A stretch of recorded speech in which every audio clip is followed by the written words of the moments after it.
The Soul Redeemer, Book 2, Part 3, Redemption, Chapter 21, Joel. It was almost midnight when Sam and Nicole landed in Washington, D.C. at the Ronald Reagan Washington Airport and hailed a taxi. Within 15 minutes, they were standing outside of a clean 3-story white row house with a red front door in Capitol Hill. Sam reached up to take hold of the door knocker, but then pulled his hand back. Nicole looked to see what was stopping him. He just shrugged and said, "Here we go. He's a little different, but you'll be fine." She wondered if he was saying that for her benefit or his. And then, before he had a chance to grab the knocker, the door opened, and an ancient-looking man stood inside, beckoning them to enter. He quickly closed the door behind them, then turned without a word and disappeared down the dark hallway. Sam motioned for her to follow him. At the end of the hall, they turned to the left and entered a room that caused Nicole to wonder if they were stepping into another era. Her first impression of the room was like that of the man, ancient.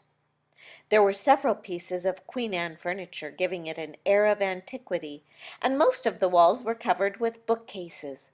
It seemed as if books had spilled off the bookcases and had stacked themselves in any open spot of floor available, even covering much of the Turkish rug. She loved the musty smell of old books, and even though there was also a layer of dust, there was a faint scent of eucalyptus that seemed to hold the dusty odor in place. Objects that spoke of world travel were tucked into little nooks, while some sat on top of books and some on shelves. The few paintings strategically placed around the room were landscapes, not people. The organized clutter of the room gave it a lived-in, comfortable feel. She suddenly noticed that there were no windows in the room, and claustrophobia fleetingly knocked at Nicole's mind.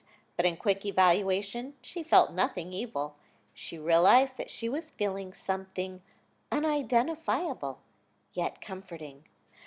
When Nicole's eyes finally came to rest on those of the ancient man who was already sitting in a brown leather wing-back chair, he motioned for them to sit on the dark leather couch opposite him. They sat for what seemed like several long minutes as he studied Nicole without making a sound. She wasn't sure how to respond to such scrutiny, but decided she would not back down under his intense gaze, and so she held eye contact with him until finally he addressed Sam without looking at him. "You brought her, then?" "Indeed I did, sir. Permit me to introduce Nicole. Nicole, this is Joel. We don't often use last names," he added as an afterthought. Nicole was again unsure how to respond and just decided to be herself. "I'm pleased to meet you, sir. Are you an angel?" His eyebrows arched. His eyes began to relax.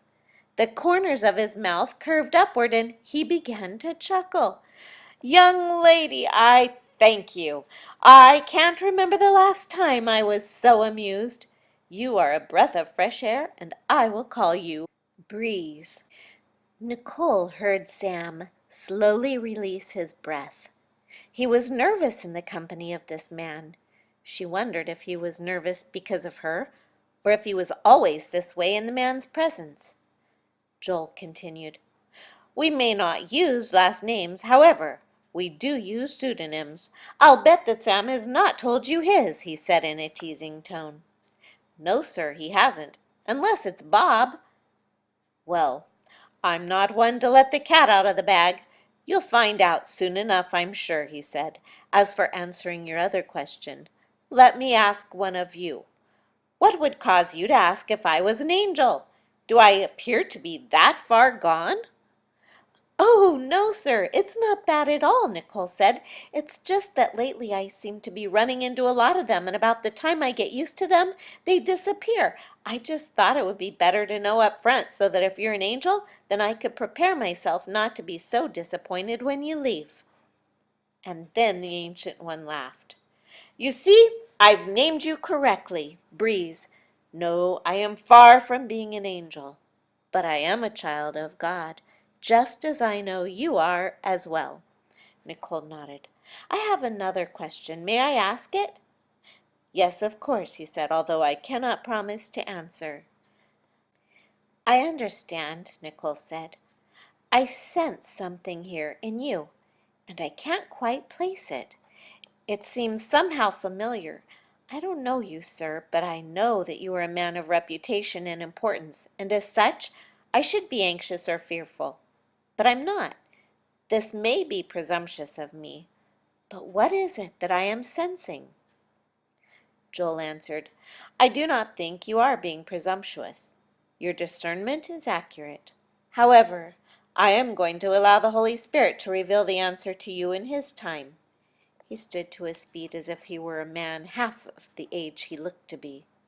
I have been remiss in my duties as a host. May I offer you some tea? I don't drink coffee. Don't even have any in the house. But the tea is excellent. Nicole and Sam both agreed that tea sounded good. When Joel left the room, Sam ran his hand across the top of his head as if he were relieved. I've never seen him laugh, he said. In 20-something years, I never remember him laughing. Sam got up and walked to the edge of the couch. She could tell he wanted to pace, but was having difficulty finding a path that led anywhere except out of the room. So what's your pseudonym? She asked. Not telling. He gave up pacing and sat back down. Oh, come on. Are you afraid I'll laugh? He turned and gave her one of his impatient and barely tolerant looks. Joel entered, carrying a tray with teapot and settings. So, Harry, does she make you laugh? He questioned. Nicole turned to Sam and was ready to comment on his pseudonym, but he shut her down with a look and answered dolefully, Not really, sir. Joel began tea preparations, and Nicole smiled and wondered if he had been given the name because of the lack of hair on his head, or because of the constant 5 o'clock shadow that always seemed to cover his face, or neither. So Sam's pseudonym is Harry. Thank you, sir, for your help with that, she said. Joel looked up quite pleased with himself. Oh, did I mistakenly give that away? Sam nodded. Well, yes, you did, but whether or not it was a mistake is uncertain. Lighten up a bit, Sam, Joel said. There's plenty of time for serious discussion, which we will engage in after we have tea. Yes, sir, I'll try. Joel passed a teacup and saucer to Nicole and then one to Sam. If I may ask, sir, Nicole spoke up, what's yours?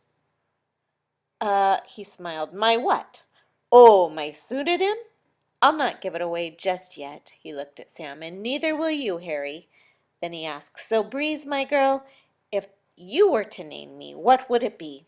She did not hesitate.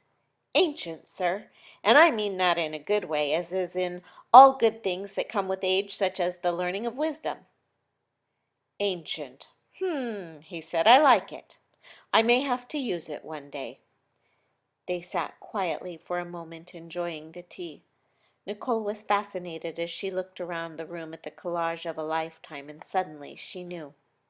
As her eyes met his piercing gaze, she said, You have been through trauma of some sort, just as I have. That is what I'm feeling, a bond or kindred spirit, so to speak, because of what you have been through. It's as if my spirit recognizes yours in a familiar way. The last time I felt something similar was at a friend's funeral. She administered to many people with SRA, and the room was filled with people who had come from around the nation. I didn't really know any of them, and yet I felt a connection, like I do here. Nicole paused. She should not have blurted that out. What if she were wrong? His expression remained intact, and his gaze continued to pierce her soul. And then he spoke. You have discerned correctly to some extent, Nicole.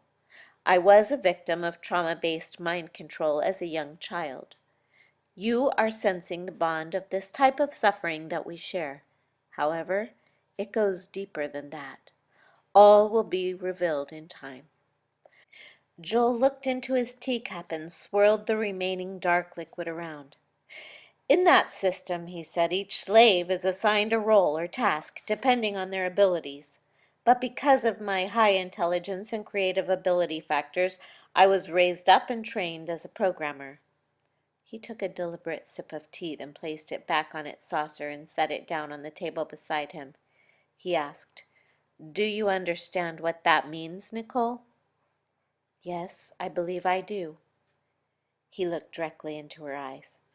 "I traumatized many innocent children. I killed as many more through occultic practices. I caused splits within their minds and trained them to obey my commands." He diverted his eyes momentarily, and Nicole thought she saw a flicker of shame cross his face. And then his eyes were looking into hers again as he matter-of-factly said, "I was very good at what I did. I trained others to be programmers to do what I did. The list of my sins is many." The Ancient One paused, picked up his cup again, and began fingering it. Nicole said, "I'm so sorry. I can only imagine the pain you must have had to live with." He tilted his head slightly to one side. "Do you know what my name means, Nicole?" "No, sir. I know that Joel was a prophet in the Old Testament." He answered, "It means, Yahweh is God. I praise Yahweh, who is God, because he came to me and revealed himself to me. He raised me up out of that pit where I was enslaved. I don't live under condemnation now because I know his grace and mercy, his forgiveness. I have seen how he has been able to use me to rescue others because of what I know." She said, "Like beauty from ashes?" "Exactly. How much do you know about your life, Nicole?" "I assume that you're asking how much I understand about being programmed. I didn't know anything about that really until recently, and I'm still trying to come to terms with it. What I did understand was that I had been taken to a satanic ritual as a little girl. I knew that they had created some parts as in MPD or DID, and I knew that I also had a habit of dissociating and probably created some of my own when I was in traumatic or painful circumstances. I recently discovered my uncle's involvement with the Freemasons and the occult and his control over me. I didn't know about the Illuminati, though, until Sam told me." "And how have you dealt with the parts of dissociation?" Joel asked. Nicole briefly explained the process and integration, then said, "Jesus has brought hope, healing, and freedom to me emotionally, mentally, physically, and spiritually. My passion is to help others stuck in bondage to find the same hope, healing, and freedom as well." "It sounds like you understand the demonic component of parts," he said.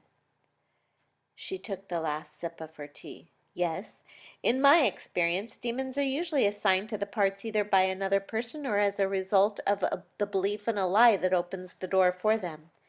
They take full advantage of weakness, vulnerability, and ignorance.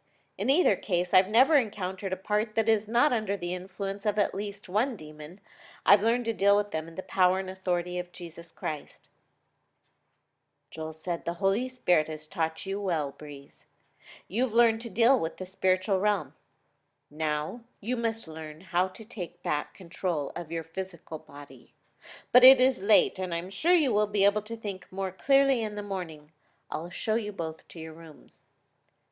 Sam had been sitting quietly listening, but Nicole had been aware that he was feeling restless, like a caged bird, and was very glad to be able to stand up and walk a bit. Joel led them out of the room, across the hall, and into another hallway. He stopped and opened up the door to a room on his left. "This is your room, Nicole. There are no windows in most of the rooms because my home is secured the same way Sam's bunker is. In fact, he told me about a possible microchip in your neck that he covered up. It is safe to remove the patch now, and we will take a look at it in the morning." He stepped into the room and turned the light on. Her bag was waiting for her at the foot of the bed. It was pleasantly decorated with a Queen Anne four-poster bed and had its own bathroom. "Thank you, sir. It looks inviting." "You can call me Joel. Sam will be in the room across the hall." She closed the door and instantly removed the irritating patch from her neck. Left to herself, the temptation of worry and fear began to close in on her. But she was exhausted, and as she climbed under the down comforter, she prayed, "Help me, Jesus." The next thing she was aware of was a loud banging that would not stop.